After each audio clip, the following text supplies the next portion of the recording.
아멘. 샬롬. 설 연휴가 다 지나고 오늘은 마지막 휴일이지만 우리들은 하나님 앞에 우리들이 예배드리는 2월 둘째 주일입니다. 세상에 많은 사람들은 휴일이 다 지나가고 내일 출근해야 되니까 힘들어할 것입니다.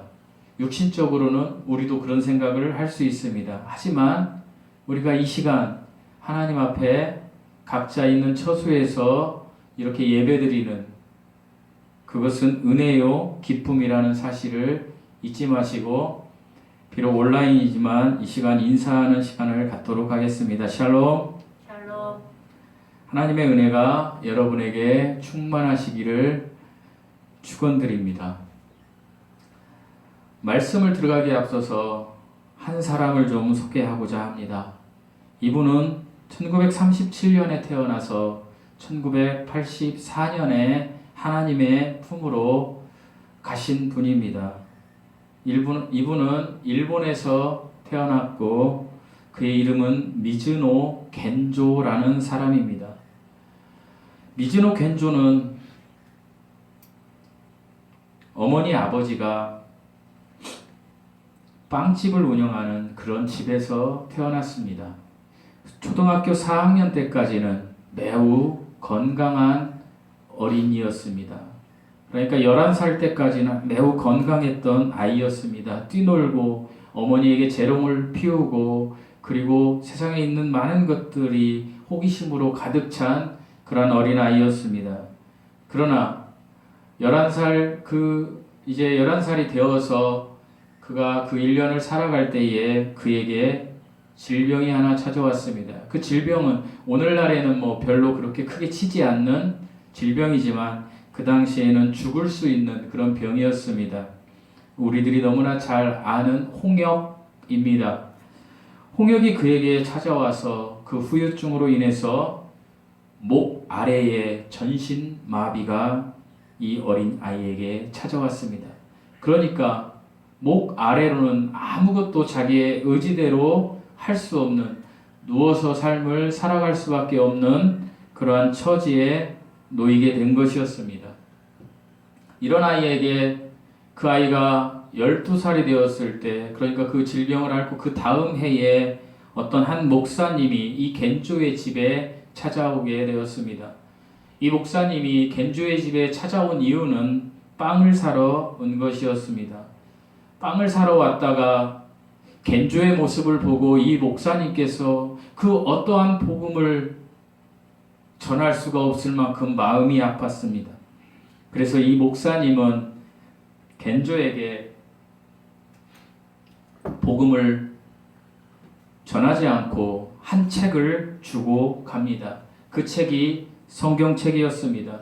이 성경책을 이 목사님이 주고 간 뒤에 겐조는 어머니의 도움을 받아서 이 성경을 이제 읽기 시작했습니다.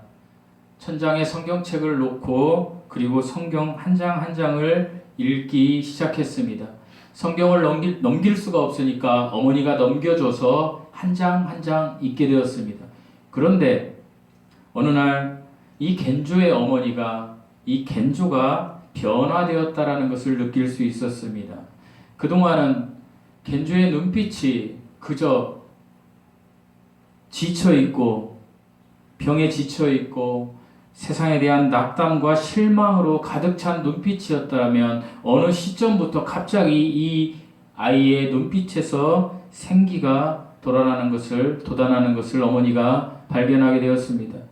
그래서 그의 어머니는 이것이 바로 하나님의 은혜가 이 아이에게 임한 것이 아닌가 이렇게 생각하고 그 아이가 볼 수 있는 벽에 이제 일본의 52문자음을 벽에다 붙이기 시작합니다. 그리고 한자 한자 그 문자를 가리킬 때마다 이 아이가 눈을 깜빡이는 의사소통을 통하여 눈을 깜빡일 때마다 그 어머니가 그것을 문자를 글로 모아서 이제 쓰기 시작합니다.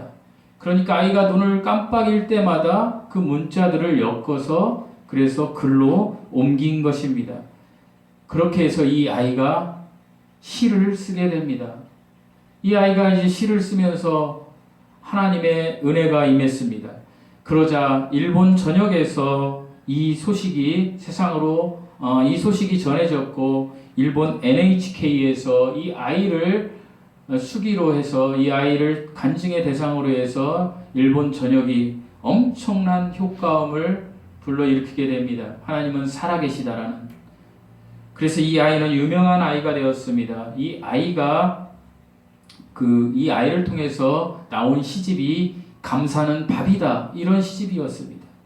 이렇게 유명하게 된 아이, 그러나 여전히 아무것도 할 수 없는 이 아이에게 행복이 계속해서 진행되었으면 좋았겠지만, 이 아이의 유일한 희망이고 유일한 울타리인 어머니가 하나님의 부르심을 받고 죽게 되었습니다.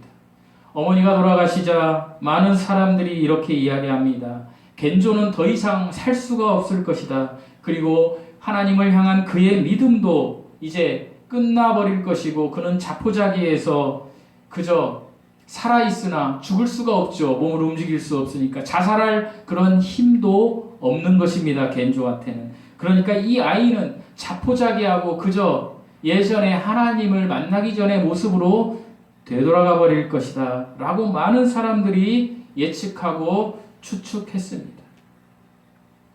그럴 때에 겐조에게는 한 사람이 또 있었습니다. 그 사람은 자기 시어머니가 자기 시동생을 위해서 그렇게 헌신하며 살았던 것을 지켜봤던 형의 부인 형수님이었습니다. 이 형수님이 자기 시어머니가 자기 시동생에게 했던 것을 보고 똑같이 따라합니다. 그리고 나온 시가 바로 이 시입니다. 소개해드리겠습니다. 시 제목은 내 평생의 소원입니다. 고맙습니다 라고 소리내어 엄마에게 말하고 싶습니다. 감사합니다 라고 소리내어 나를 찾아오는 분들에게 말하고 싶습니다. 하나님 아버지라고 소리내어 크게 불러보고 싶습니다. 이게 겐조의 시였습니다. 사람들이 다 안 돼, 끝났어, 유일하게 믿을 수 있는, 의지할 수 있는 어머니가 돌아가셨는데 겐조가 이제 더 이상 무엇을 할 수 있을까라고 할 때 겐조의 마음을 통하여 나온 시가 바로 내 평생의 소원, 방금 제가 소개해드린 시입니다. 겐조는 하나님이 예비해 놓으신 사랑하는 동역자 그 형수님을 통해서 제2의 인생을 살아가게 되고, 그의 인생이 그의 육신의 장막을 벗어나 그가 하나님 품에 갈 때 47세의 나이까지 계속해서 수백 편의 시를 쓰고 남기게 됩니다. 그가 남긴 시 하나를 더 소개해 드리겠습니다. 제목은 내일이 아닌 지금입니다. 죄에서 구원해 주시려고 예수님께서 당신 있는 곳으로 오셨는데 어찌하여 마음을 굳게 닫고 있는가? 주님을 맞이하라. 내일이 아닌 바로 지금. 영원한 생명을 주시려고 주님께서 당신이 있는 곳으로 오셨는데 어찌하여 헛된 것을 구하고 있는가? 주님을 바라보아라. 내일이 아닌 바로 지금. 진정한 평안을 주시려고 주님께서 당신 있는 곳으로 오셨는데 어찌하여 절망하고 무서워하는가? 주님을 믿으라. 내일이 아닌 바로 지금.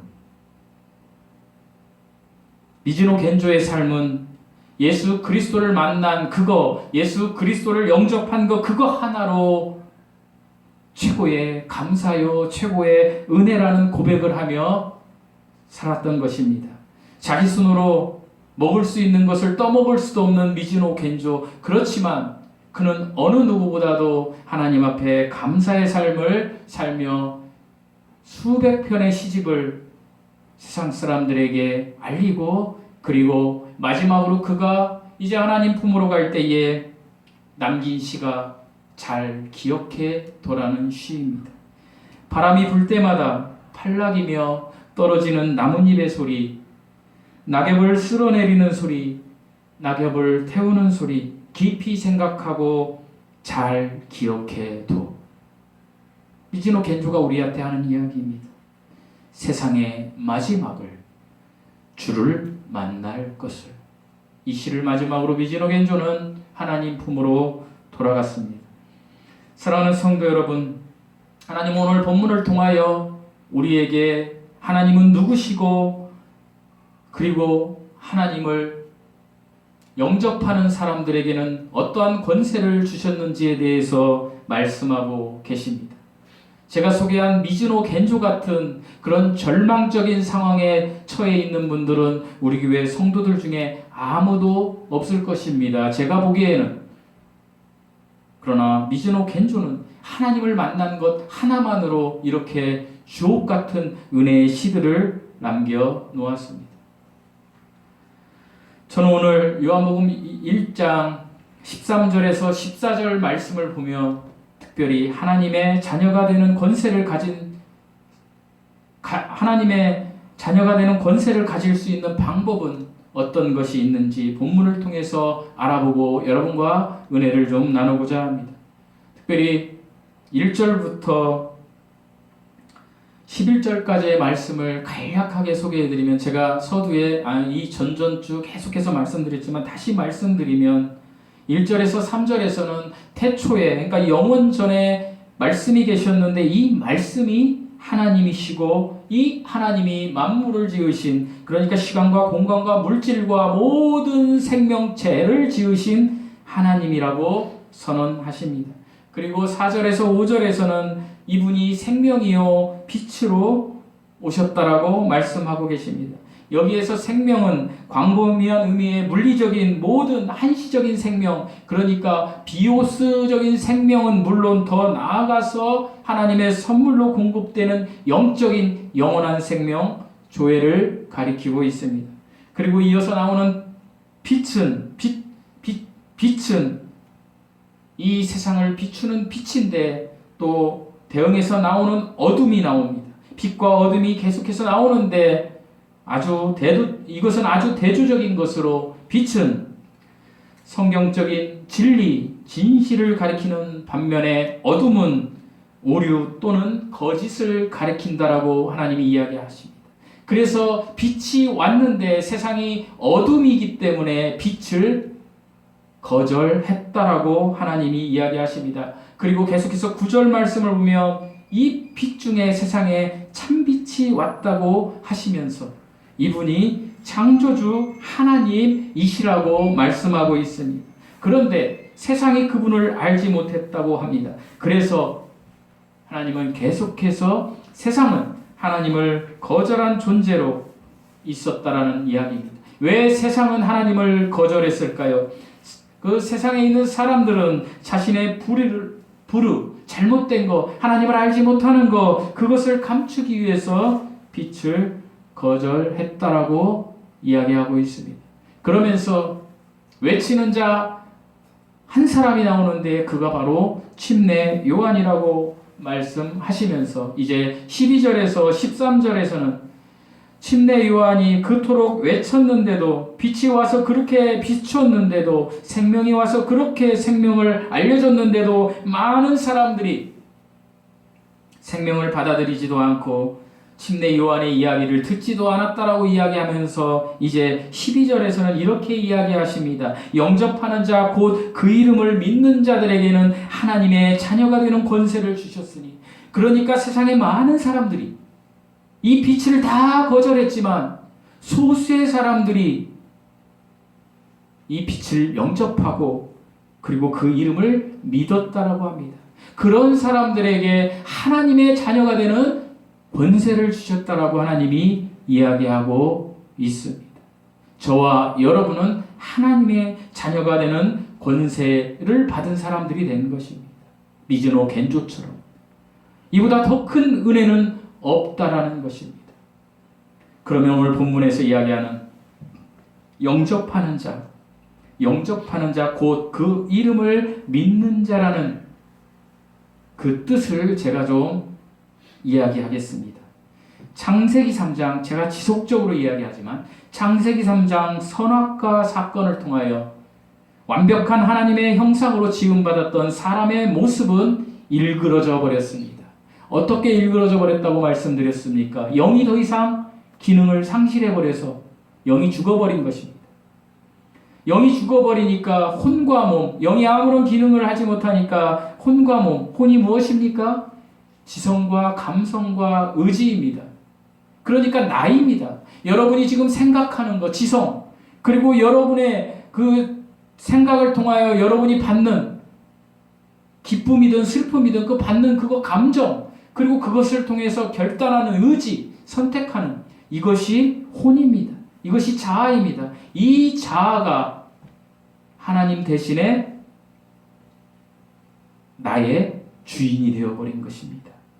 그러니까 예전에 완벽했을 때는 하나님과 교제할 수 있는 기관인 영이 하나님의 말씀을 그대로 들었습니다.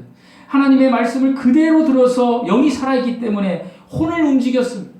내 생각과 내 감정과 내 의지를 다스렸습니다. 그래서 내 의지를 통하여 몸으로 하나님께 영광 돌리는 완벽한 존재였습니다. 그러나 선악과 사건을 통하여 이것이 깨어져 버린 것입니다. 선악과를 먹고 난 다음에 영이 죽어버리니까 그 하나님의 자리에 원래 하나님이 주인이었던 그 자리가 내가 주인이 되어버린 것입니다. 하나님께 이것이 죄의 결과입니다.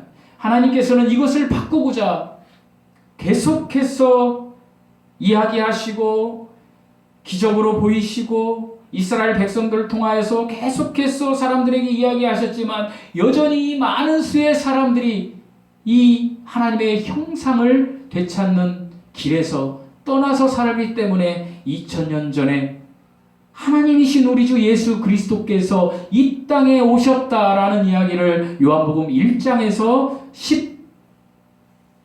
18장까지 1장 1절에서 18절까지 이야기하고 있는 것입니다. 그러니까 하나님은 이런 분이셨다. 이 하나님이 왔는데 너희들이 영접하는 사람, 너희 중에 영접하는 사람들에게 하나님의 자녀가 되는 권세를 주실 거라는 것이 오늘 우리가 나누고 있는 본문인데, 이 영접하는 것은 무엇이라고요? 내가 주인이었던 자리를 원래 주인이신 하나님께 돌려드리는 것, 이것이 영접하는 것입니다. 이것이 받아들이는 거예요. 이것이 예수님을 믿는 거예요. 사랑하는 성도 여러분, 예수님을 믿는다고 입으로만 이야기하면 그것은 예수님을 믿는 것이 아닙니다. 내 지식으로 아무리 성경 말씀을 이야기한다고 해서 그것은 예수님을 영접한 것이 아닙니다. 예수님을 영접한 것은 내 자아가 십자가에 못 박히고 내 자아가 다 십자가에 죽어버리고 그동안 세상 풍조를 따라서 살았던 나의 삶이 하나님의 말씀에 의해서 하나님의 말씀에 따라서 살아가는 삶으로 바뀌는 것, 하나님이 주인된 것, 이것이 영접하는 것입니다. 이런 사람은 하나님의 말씀을 통해서 하나님께 순종하며 항상 감사의 삶을 살게 되어 있습니다. 미즈노 겐조처럼.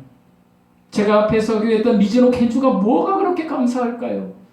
여러분이 미즈노 겐조가 됐다라고 한번 생각해 보세요.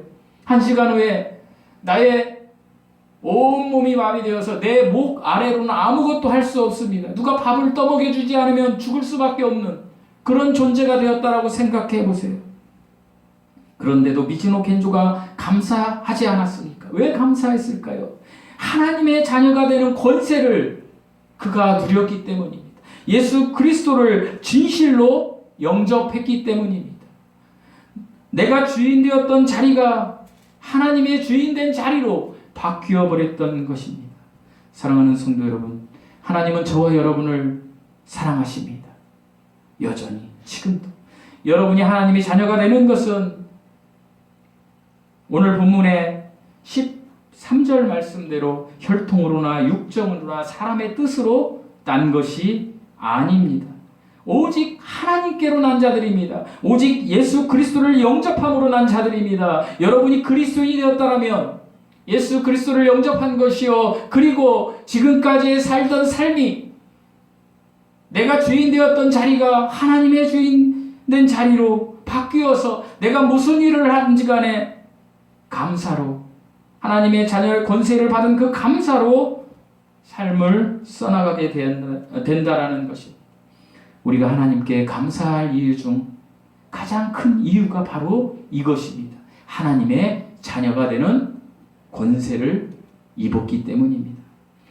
그러나 아직도 많은 사람들이 하나님께 감사하지 않고 살아가는 것은 왜 그럴까요? 이렇게 설교하는 저도 매 순간 매일매일마다 감사할까요? 안 그래요. 여러분도 마찬가지일 겁니다. 이 땅에 사는 어떤 사람도 그렇게 할 수밖에 없어요. 매일 감사하지 못하는 삶을 살 수밖에 없어요. 왜 그럴까요? 여전히 우리가 하나님을 만나서 거듭났지만 여전히 사탄은 자기 사랑의 교만의 독을 우리에게 세상 것을 통하여 넣어주기 때문입니다. 하나님의 자녀가 되면 내 안에 성령 하나님의 내주하심으로 우리의 혼이, 우리의 자아가 영이 거듭나서 구원받았지만 여전히 우리가 이 세상을 접촉하며 우리의 몸이 살아가기 때문에 사탄이 우리를 유혹하는 선악과 그 독이 계속해서 들어온다라는 것입니다. 그것은 가장 크게 이 시대에 우리를 통해서 사탄이 주는 독이 무엇인지 아십니까? 돈입니다. 물질입니다. 이 물질을 통하여 사탄은 계속해서 우리가 하나님의 자녀답게 살지 못하는, 우리가 하나님을 영접한 사람답게 살지 못하도록 우리를 괴롭히고 그것을 향하여 달려나가게 하고 그것이 다인 것처럼 살아가게 한다는 것입니다. 그 속에는 무엇입니까? 자기를 사랑하는 자기를 사랑하는 자기의 그 속에, 그 핵심 코어에는 돈이 있다라는 것입니다. 물질이 있다라는 것입니다. 돈이 나쁘다는 뜻이 아닙니다. 어떻게 해서든지 내가 돈을 남을 죽여서라도 벌어야 되겠다. 이 교만이 사탄이 우리에게 심어주는 독이라는 것입니다. 세상 사람들은 이 독에 다 매일매일 맞아가며 살아가고 있습니다. 이 교만의 독은 내가 하나님의 자리에 앉아서 계속해서 살아가게 하는 것입니다. 하나님이 내 자리에 와서 살아가시면 난 편한데, 내 인생은 편할 것인데, 이 독이 계속해서 들어오니까 내가 주인 되는 것입니다. 내가 돈이 지금 100만 원이 필요한데 아무리 하나님의 말씀을 들어도 에이 그거는 그냥 이상이고 현실이 아니지, 내가 이렇게 해야 100만 원이 올 거야 라고 생각하는 이 독, 하나님을 생각하지 못하게 하는 거, 내가 주인 된 거, 이런 삶을 살 수밖에 없게 만들어버린다라는 것입니다. 사단이 지금 내가 하나님이 되는 것이, 내가 나의 하나님이 되는 것이, 그것이 교만입니다. 하나님은 그래서 우리에게 특효약 하나를 던져주셨습니다. 그 특효약은 네가 그런 삶을 사니까 반드시 네가 이 일을 해야 된다라고 하나님이 우리에게 약을 하나 줬는데 그 약 이름이 회개입니다. 사랑하는 성도 여러분, 우리는 영접하는 자답게 매 순간마다 살아갈 수 없는 존재입니다. 왜요? 이 땅에서 이 썩어질 몸이 세상 체계에 계속해서 밀접하게 보고 듣고 느끼고 그걸 통하여 내 혼을 생각하게 하고 내 감정을 올리고, 그렇지 않습니까? 내가 아무리 믿음이 좋다고 이야기하면서도 교회 형제나 자매가 나를 힘들게 하면 내 감정이 올라오고 원수 같고 힘들고, 그러면서 내가 의지적으로 떠나버리는 거 아닙니까? 이것이 사람들의 모습이요, 이것이 그리스도를 영접한 사람들에게 사탄이 주는 독입니다. 그래서 하나님은 이 독을 해독하는 것을 주셨는데 그것이 바로 회개입니다. 그래서 우리는 항상 회개해야 됩니다. 회개가 무엇입니까? 나의 있는 자리에서 잠시 멈춰서서 하나님의 말씀이 있는 곳으로 방향을 돌리고 내가 하나님의 뜻대로 살지 못했던 것을 하나님께 자복하고 하나님의 은혜를 간구하는 것, 하나님의 말씀의 임재 속으로 들어가는 것, 이것이 회개입니다. 사랑하는 성도 여러분, 1월 1일부터 이제 한 달이 지나고 2월 14일이 되었는데 얼마나 이런 삶을 사셨습니까? 우리는 반드시 회개의 삶을 살아야 합니다. 왜냐하면 끊임없이 우리의 삶에 하나님과 같이 되려는 그 유혹, 그 독이 사탄을 통하여 계속해서 들어오기 때문입니다. 하나님과 같이 되려고 하는 것은 교만입니다. 우리는 삶에서 무엇인가를 결정할 때에 하나님이 되어서 결정하려고 합니다. 하나님께 기도하지 않습니다. 하나님께 묻지 않는다라는 것이죠. 그리고 하나님께 묻지 않고 결정하는 것은 다른 말로 이야기하면 자신이 왕이 되어 있기 때문입니다. 내가 내 왕입니다. 우리는 자신에게 능력이 있는 것을 자랑거리로 여기고 하나님을 매일 매 순간마다 왕따시켜버립니다. 하나님이 없는 것처럼 살아버린다는 것입니다. 세상 사람이 그렇다면 이야기가 됩니다. 하지만 그리스도인이 되었다라고 하면서 내가 교회를 10년, 20년 다녔다라고 하면서 여전히 하나님을 왕따시키는 그리스도인들이 너무나 많다라는 것입니다. 왜요? 사단의 독을 먹어서. 그래서 우리는 회개해야 합니다. 그리스도의 신앙의 기본은 하나님이 주인 되심을 인정하는 것입니다. 그리고 인정하는 것에서 끝나는 것이 아니라 그것을 삶으로 써나가야 하는 것입니다. 하나님의 말씀을 삶으로 써나가는 것, 하나님의 말씀을 삶으로 써나가려고 하는데 잘 안 돼요. 그렇기 때문에 우리에게 삶에서 반드시 필요한 것이 회개라는 것입니다. 우리는 늘 살면서 하나님이 계심을 인정하고 그 하나님을 영접하고 그 하나님을 영접했으면 그 하나님을 영접한 그리스도인답게 살아가야 하는데 그렇게 살지 못하는 것을 회개하며 이것을 계속해서 반복해 나가는 것이 훈련입니다. 이 훈련을 계속해서 반복해서 나가다 보면 그리스도의 성품이 우리가 하늘나라에 가는 순간에 우리에게 임하게 됩니다. 그리스도의 향기가 점점 드러나게 되어 있습니다. 사랑하는 성도 여러분, 여러분 중에 혹여 내가 예수님을 만났어요, 저는 예수님을 믿었어요 라고 이야기하는 분들이 계십니다. 그런데 여전히 하나님의 성품이 예수님을 만나기 전보다 하나님의 그 예수 그리스도의 성품이 여전히 만나기 전이나 지금이나 똑같다라면 여러분은 결코 예수님을 만나지 않은 것입니다. 우리가 다시 말씀드립니다. 우리가 예수님을 영접했다라는 그 뜻, 이것은 받아들이다, 이런 뜻, 이런 말하고 똑같습니다. 이것의 참 뜻은 내가 주인 되었던 자리를 하나님이 주인 되시게 나를 버리고 하나님을 받아들이는 것입니다. 세상 풍조를 따라 살았던 삶을 멈추고 그 자리에서 하나님을 바라보며 하나님의 말씀의 임재 속으로 들어가 하나님께로 돌이켜 회개한 후에 하나님의 말씀에 순종하며 감사함으로 살아가는 것, 이것이 예수 그리스도를 영접한 사람의 모습입니다. 설교 전반부에 소개했던 미즈노 겐주, 12살부터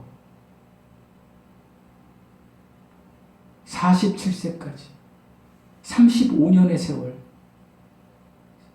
여러분이 미즈노 겐주가 되었다라고 한번 미즈노 겐주의 자리에 여러분을 한번 대입시켜 보세요. 아무것도 할 수 없어요. 밥도 먹을 수 없어요. 아무것도 할 수 없어요. 그런데 그마저 그 의지가 됐던 어머니, 밥을 떠먹여 주시고 나의 모든 걸 해결해 주셨던 그 어머니도 돌아가셨어요. 그러나 미즈노 겐주는 그럼에도 불구하고 하나님께 감사했어요.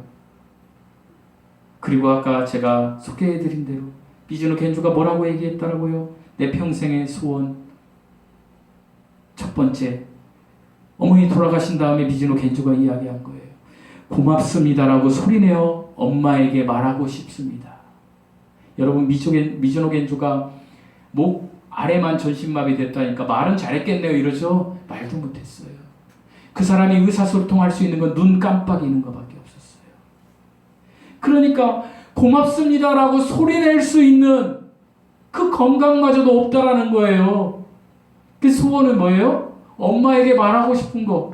설 연휴를 맞이해서 저를 비롯해서 여기 계신 분들 고맙습니다 어머니 라고 할 수 있었잖아요. 다 우리는 미즈노 겐조보다 엄청난 은혜를 받은 사람들이에요. 마지막에 뭐라고 해요? 하나님 아버지라고 소리내어 크게 불러보고 싶습니다.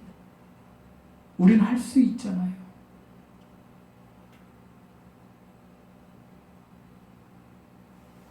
미즈노 겐조가 어떻게 이런 마음을 먹게 되었을까요? 그것은 미즈노 겐조는 가짜가 아닌 진짜로 예수님을 영접했기 때문입니다. 그가 없고 예수님이 그 안에 가득 차 있었기 때문에 그의 육신이 남들이 보기에는 너무 처절하게 긍휼함을 여길 대상이었지만 그의 내면에서는 하나님의 성령께서 일하셔서 눈 깜빡임으로 수백 편의 주옥 같은 시, 제목이 감사는 밥이다. 사랑하는 성도 여러분, 여호와 하나님이 저와 여러분의 목자이십니다. 이거 하나에 감사하십시오. 밥 먹는 것처럼 매일매일 감사하십시오. 지금 절망 중에 계신 분들 있습니까? 그럼에도 불구하고 감사하십시오. 미즈노 겐조를 생각하며 하나님이 더 풍성한 감사의 조건들을 여러분에게 주실 것입니다. 이 은혜를, 이 복을 받으시는 사랑하는 성도들 되시기를 예수님의 이름으로 축원드립니다. 기도하시겠습니다. 하나님 아버지, 미즈노 겐조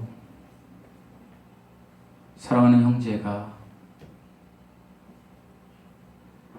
하나님을 영접한 것 그 하나, 하나님의 자녀가 된 그 권세 그 하나로 이 땅에서 감사는